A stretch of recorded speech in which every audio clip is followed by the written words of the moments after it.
अंधविश्वास में खुद का करवाया कत्ल, पुलिस ने किया खुलासा।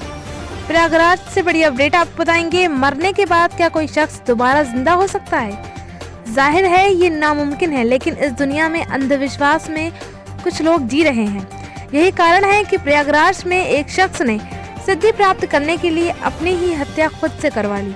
सोचने पर यह कुछ अजीब लगेगा, लेकिन ये सच है और प्रयागराज पुलिस ने इस सनसनीखेज वारदात का आज खुलासा कर दिया।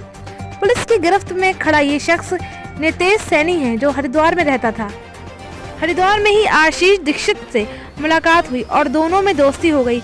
आशीष तंत्र मंत्र में यकीन रखता था, लिहाजा उसने नीतीश को यकीन दिलाया कि तंत्र विद्या से उसका जीवन बदल जाएगा और वो धनी हो जाएगा। इस बीच नीतीश और आशीष में दोस्ती गहरी हो गई और आशीष नीतीश को विंध्याचल दर्शन करने ले गया। इस बीच नीतीश का सारा खर्च आशीष ही उठाता था। पैसों की तंगी हुई तो आशीष नीतीश से अपना पैसा मांगने लगा। नीतीश ने आशीष से कहा कि स्थिति सुधरने दो, मैं स्थिति सुधरते ही लौटा दूंगा। उसके बाद आशीष ने नीतीश से कहा कि उसे तंत्र विद्या हासिल करनी है। अगर वो उसको मार देगा तो वो फिर से जिंदा होकर हरिद्वार में मिलेगा और दोबारा जीवित होने के बाद उसके अंदर दैवीय शक्तियां आ जाएंगी, जिससे तुम्हारा जीवन भी बदल जाएगा। दोनों इस पर राजी हो गए। नीतीश ने सोचा अगर आशीष मरेगा तो उसका ही फायदा है, क्योंकि जो पैसा वो मांग रहा है वो देना ही नहीं पड़ेगा। आइए देखते हैं पूरी रिपोर्ट हमारे क्राइम ब्यूरो चीफ के साथ, मंडल क्राइम संवाददाता चंद्रदीप सिंह के साथ।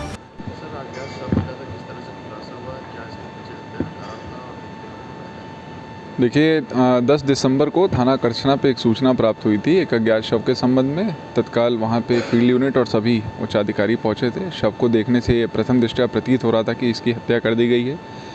इस अज्ञात हत्यारे के उसको पकड़ने के लिए तथा इस केस के सफल अनावरण के लिए एसीपी करछना के नेतृत्व में 2 टीमों का गठन किया गया था और इनके द्वारा सफलतापूर्वक इसका आज अनावरण किया गया है। इस घटनाक्रम में संलिप्त एक अभियुक्त जो कि नितेश सैनी है, ये जनपद हरिद्वार उत्तराखंड का रहने वाला है, जिसे दिनांक 15 दिसंबर को हिरासत में लेकर के आज न्यायिक अभिरक्षा में भेजा जा रहा है।